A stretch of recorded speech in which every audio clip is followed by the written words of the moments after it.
Another misconception we have about what's going to make us happy, another thing that we miswant, is we assume, especially as teenagers listening to this, that if you had the perfect grades and you can get into the best college, you would be happier. I think if I could present teens with the one thing, at least their hard work shows that they think will make them happy, it would be something like this. The big, great, like the perfect report card to send home to the parents. But does this actually make us happier? Well, we have lots of work on this.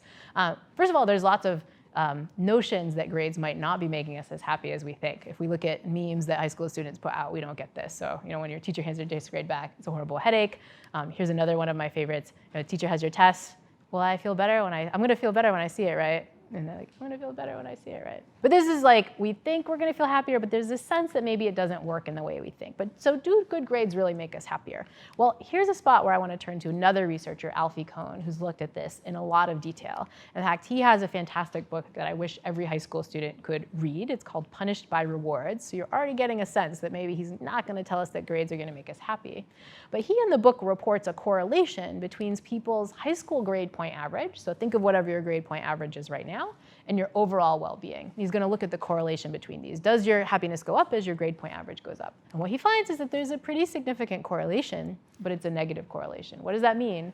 As your high school GPA goes up, on average, your well-being is going down.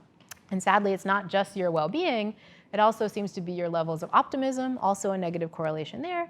And interestingly, also your levels of self-esteem. The students who have the highest GPAs in high school on average have lower levels of self-esteem, not higher. So it's not what we think. And so you might be asking, okay, maybe my GPA is not helping my happiness right now, but maybe if I get bad grades or I don't worry about my GPA, I'm going to affect my future chances of success, right? Like all the success that I'm going to get for my future happiness is just not going to work out, right? And I will admit that yes, if you're defining success narrowly by the particular kind of perfect college that you get into, if you have a really terrible GPA, you're probably not going to get into a perfect college. If you have a really terrible high school GPA, you're probably not going to get into, say, Yale, where we're teaching this right now. But that's a pretty narrow definition of success. I'd sort of force you to say, well, why do you want to get into a good college? What do you think you'll get out of it?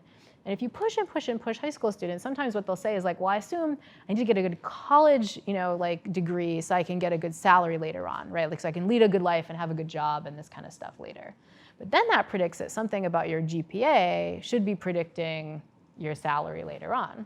And we can look at that. In fact, Roth and Clark have looked at it. Not just they looked at it. They did a kind of study that we like to call a meta-analysis. And my students at Yale know that I love, in my heart of hearts, meta-analyses so much because this isn't just one study.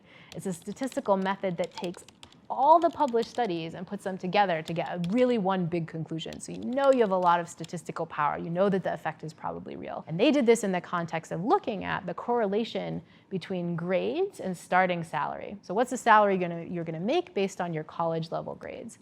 And what they find is there's a correlation, but it's a weaker one than you expect. And that's for starting salary. You don't care what you make when you're 21 and you get your first job. You care what you make when you're in your later 20s and 30s. And if we look at your salary growth over time, that correlation is basically non-existent. Like there's something there, but it's basically nothing, right? Your happiness, your college GPA, even your high school GPA, is not really predicting your salary in the way that a lot of people think. And that correlation I'd just like to compare with the correlation you just saw, which is that you are tanking your well-being. And you've just heard, if you've listened to other lectures, you've heard that your cheerfulness level in high school is actually predicting your salary pretty well in your 20s and 30s. So there's an interesting question about whether you should be stressing a lot about your GPA and what that's doing to your well-being and what it's doing to your future earnings. So all this goes to say, another good Marvel meme, tell me the truth, I'm ready to hear it. Getting good grades is not going to make you as happy as you think.